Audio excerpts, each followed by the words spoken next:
Au nom du Père et du Fils et du Saint-Esprit, frères et sœurs en Christ, nous venons d'écouter un évangile qui, pour celui qui le lit, est un morceau de bravoure, parce que cette litanie de noms tellement longue, tellement importante, et dont tous ne sont pas si faciles à prononcer,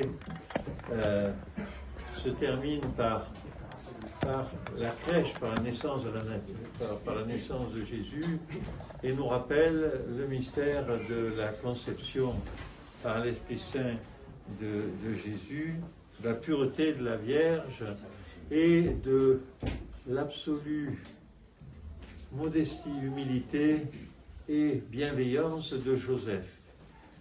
Autant vous dire que quand on écoute cet évangile, on a vraiment un bon morceau de l'histoire de notre foi. Par quel bout commencer pour commenter un évangile comme ça?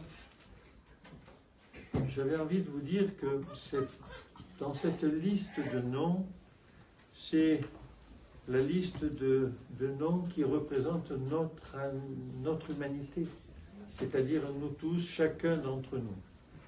Dans cette liste, il y a des gens extraordinaires, il y a des gens qui sont un peu malhonnêtes, il y en a qui ont trahi, il y en a qui ont fait de mauvaises choses, et néanmoins, c'est cette humanité-là, tout ce long périple sur des siècles qui débouche sur la naissance du Sauveur de l'humanité. On peut sans doute, frères et sœurs, s'interroger sur notre propre filiation, celle dans nos familles. Dans nos familles, nous avons eu, comme on dirait, un peu de tout. Des gens brillants, des gens magnifiques, des gens généreux, des gens qui se sont trompés de route, qui ont fait des choses de travers. Et néanmoins, nous sommes ce que nous sommes, avec la beauté qui est la nôtre. Alors je ne parle pas de la beauté physique, mais la droiture de nos cœurs, malgré tout ce qui a pu nous précéder. Et d'ailleurs, ça doit nous inciter à prier pour tous ceux qui nous ont précédés. L'une des premières idées de cette litanie de noms et de cette histoire, c'est celle-là. La deuxième,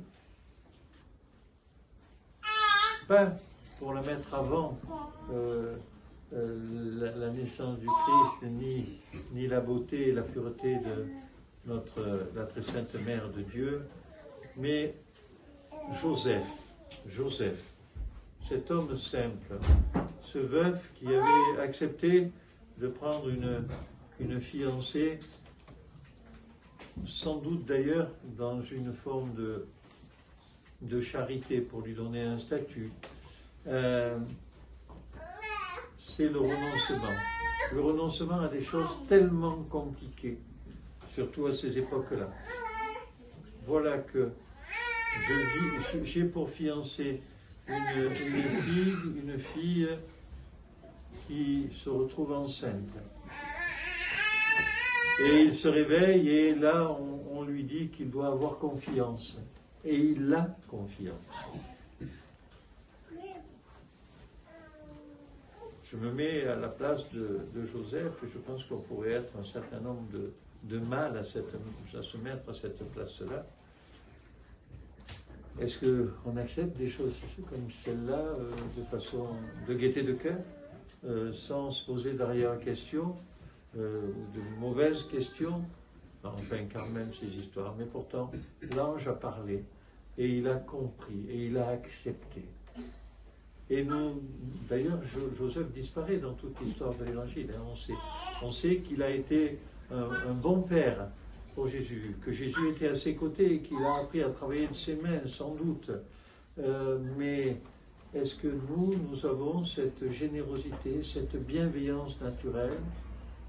Bienveillance d'ailleurs que l'on peut se poser. Il y a plein de gens qui ont des enfants qui viennent d'une première union ou qui élèvent des enfants dont les parents se sont endormis ou qui ont adopté un enfant et qui vont avoir cette douceur.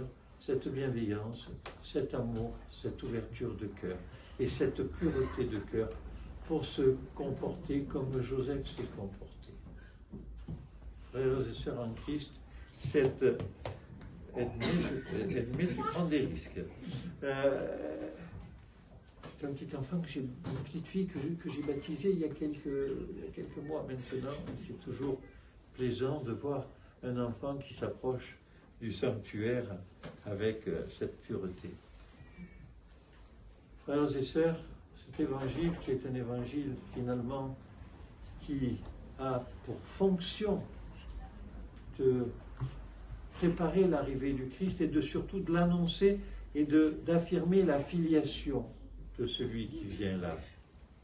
Cette filiation qui fait que c'est bien à partir d'une enfant, d'une grande, d'une adolescente, toute jeune femme, d'une infinie sagesse, d'une infinie pureté que Dieu a choisi pour faire venir au monde, pour concevoir et donner au monde, incarner dans ce monde celui qui est venu pour nous sauver. Et avec cette venue, c'est tous les cadeaux qui nous ont été faits.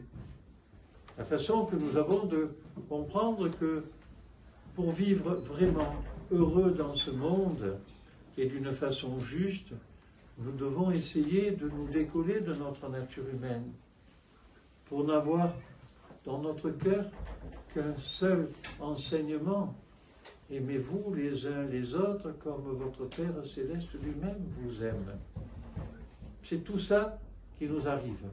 Alors frères et sœurs, en ce jour où nous allons nous préparer ce dernier dimanche, de notre carême de Noël, en ce dernier jour, alors que nous sommes à 4 jours de la grande fête, gardons cette joie au cœur, cette joie qu'avaient ceux qui ont accueilli le Christ, ceux qui se sont approchés de lui dans la crèche, et tous ceux qui, sans grandes explications théologiques, ont simplement ouvert leur cœur pour accepter la vérité de l'incarnation de notre Seigneur. Que cette démarche de cœur que nous avons, les uns et les autres, nous aide à chanter la gloire du Père, du Fils et du Saint-Esprit, maintenant et toujours et dans les siècles des siècles.